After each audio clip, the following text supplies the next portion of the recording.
Hey everyone, welcome back to another video. I know it's been a couple weeks, maybe a month since I have uploaded. I honestly think, I don't even know.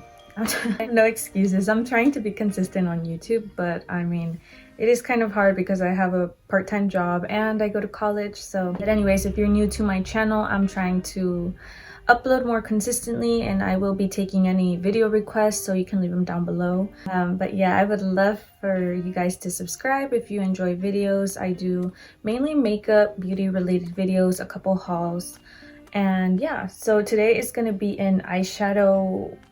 I don't know what it's called exactly. I think it's like an eyeshadow palette tag. It's basically questions about my eyeshadow palettes. Just so y'all know, I suck at explaining things. But yeah, I'm just gonna be answering questions. I know it's like I don't know if it's like exactly a challenge. It's more like a tag, I guess. Yeah, it's like a tag. The original creator was Samantha March, so I'll link her channel down below. And I saw Juicy Jazz film this video, so it kind of like inspired me to go through my palette collection. And I'll link her channel as well. They don't need me to, but I just want to give them proper credit. Excuse if my hair's a mess, by the way. I curled it and then I was trying to take pictures, and yeah, it just probably got messy along the way. But anyways, yeah, let's go ahead and get started. The first question is an all-time favorite palette.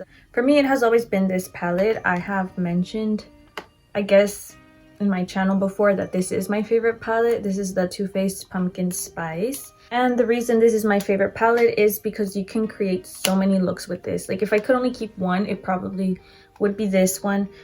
It really has variety. Like you can create neutral looks, or you can add pops of color, pinks, greens, purples, and those are usually the colors I go for if I do want to do like a colorful eyeshadow look.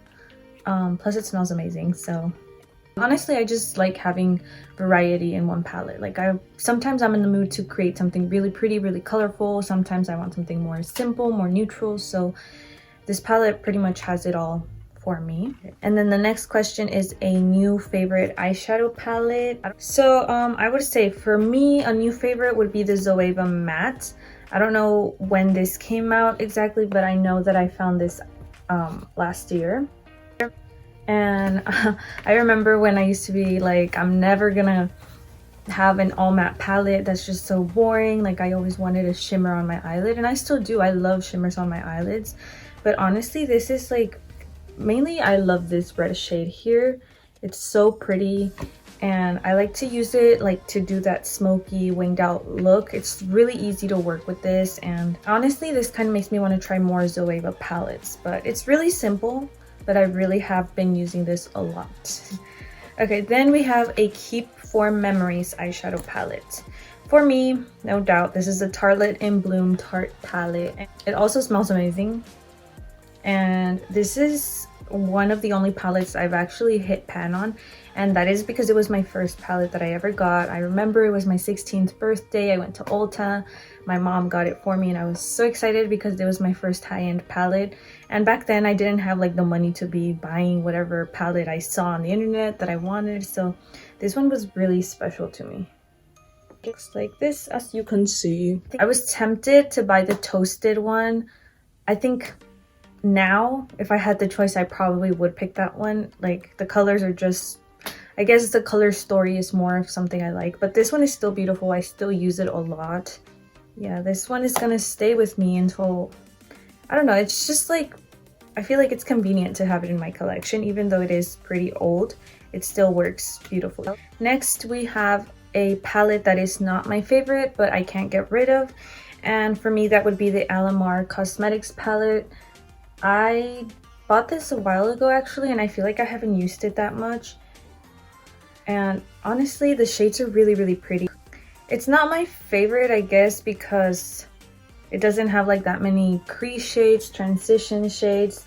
It's like a really out there palette, you know, and it's really, really pretty. I can't get rid of it because of the shimmers, especially the blue and this like gold green color. It's beautiful. Also the packaging, I just love the packaging. And I want to try more from this brand, so This is like the only thing I have from the brand, so I don't really want to get rid of it. And I do want to use that blue shade. Blue shades can intimidate me a little bit sometimes, but I'm really trying to go a little bit out of my comfort zone with my makeup this year. So yeah, it's a great palette. I know the quality is amazing. I just need to play a little bit more with it. But yeah. Okay, next we have my favorite collab. And for me, in my collection, that would be the Anastasia and Carly Bible. I think that's how you say it. I don't know. This one is so pretty. It really has so many colors. You could create so many looks with this. I just really love it. It's I guess it's more on the colorful side, but you can still create beautiful neutral looks with it. This is probably like my second favorite after the pumpkin one. It just has variety, like I mentioned, and like I actually took this on a vacation with me to travel, and it really allowed me to do so many looks.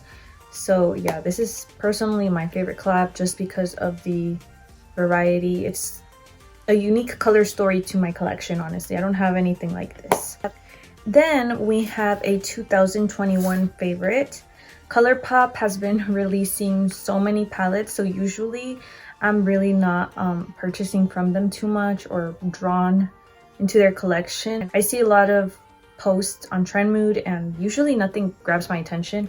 So this is the Sonic Bloom palette. I actually don't remember seeing this on Trendmood, but I was in Ulta, I was just looking around and I saw this and I couldn't help myself. It's so pretty. It looks like this.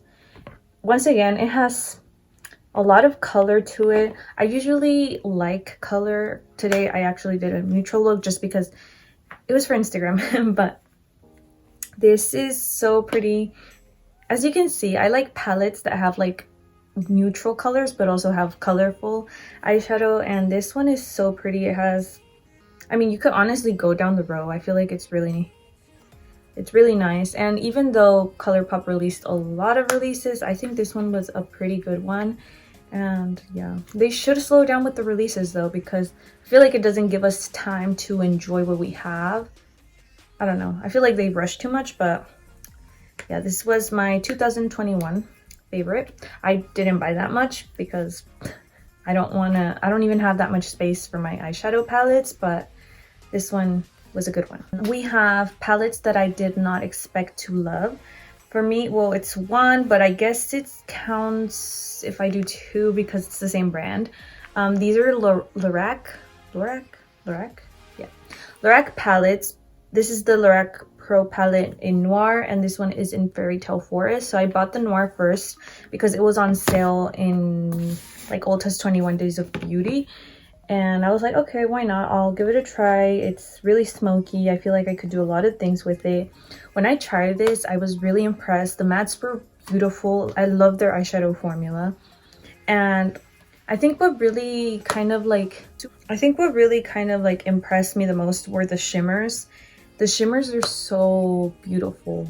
They just are super shiny, and there's like different formulas in here. So there's some shimmers that have like a little bit more sparkle, and I love shimmers. So, and then since I did love the formula, they released the Fairy Tale Forest, and I decided to get this one as well. And this one has a couple more like duochromes in it, so that I still need to play with. I did do a video where I was using this palette. If you want to see it, I'll link it on screen. But yeah, it's mainly the formula. Like, I didn't expect to love them because they look kind of boring, right? But I really did. Like, the shimmers, just by looking at them on the palette, they look boring. But once you actually swatch them and apply them to your eyes, they are beautiful. Okay. And then next we have a palette that sparks joy. I didn't know if I should add this question because for me it's still the pumpkin spice. Like, whenever I see this, I just feel so inspired to create looks with this. And I don't know, I just look at it and I'm like, oh, that's so pretty. I want that on my eyes, you know? It's kind of like, I don't know. It's just like everything about this palette, just the packaging, it just brings me joy, I guess. It makes me happy to know that I have this in my collection. So yeah. Newest to my collection. So I went to TJ Maxx a couple weeks ago, and their makeup is like weird. It's like stored in like plastic shelves, but they're like up there, so I really had to be in my tippy toes and kind of like grab without even knowing what I was grabbing. I don't know why they did that. It's like they were trying to hide the makeup or something. But I found this Cara Beauty palette, and I have heard good things about this brand. This one is Stroke of Midnight. It looks like this. I've seen people that have that colorful one, the ones with the pink cover. Did y'all hear my stomach? And they did have that one at TJ Maxx, but I didn't want it because, I mean, it was pretty, but I just didn't need all those colors in my collection. This one, however, would be more unique to my collection. Honestly, what drew me to this one is the blues. Like I said, I'm trying to experiment a little bit more with blues, and also the teal shades down here in the corner. This shade right here, like a couple of these shades here, are more duochromes, and duochromes just always get me. They are so beautiful. Like, there's shades in here that are unique to my collection. Like, I don't have them in other palettes, and that's really what sells me, I feel like, on a palette. So packaging is beautiful, and I know their formula is good. I haven't tried them personally, but I'm excited to play around with their makeup, and maybe I'll look into some more stuff on their website. But yeah, this is like my newest purchase. I bought this last week. Yeah, I bought this last week. So last we have the first use of 2022. I was trying to remember, and the first use, I actually used this today as well. This is the 35X Big Crimping palette by Morphe. It looks like this. It's pretty huge. The packaging is beautiful. Sorry if it's dirty. Like I said, I used it today. It has beautiful, beautiful neutrals. This is probably the biggest palette that I have with like neutrals. I wouldn't say it's, you know, unique to my collection or like my favorite, because there are like repeat shades in this palette, and also some of the shimmers are good. They're just like not the, you know, they're not like Lorac whatever quality. But really, you could create so many looks with this palette. So yeah, I've been trying to use this one more. It's kind of harder, I feel like, to use one or to hit pan on big eyeshadow palettes because there's so many shades, and I try to use like as many as possible. But this one is gorgeous. It's beautiful. I know if it's been on sale a couple of times, so if you're interested, you could go ahead and pick it up. I think they still have it. And yeah, those are all the questions I have. I know there's videos where they have like more questions, but I mean, it's not like I have that many eyeshadow palettes, but I kind of did want to do like my eyeshadow palette collection video. So if you guys are interested in that, you can go ahead and let me know in the comments down below. I have a makeup video coming, I think next week. But yeah, I'm excited to like do my makeup a little bit more. I just like feeling a little bit more glam, more extra. So if you guys enjoyed this video, I hope you go ahead and like it and subscribe, and I will see you guys in my next one.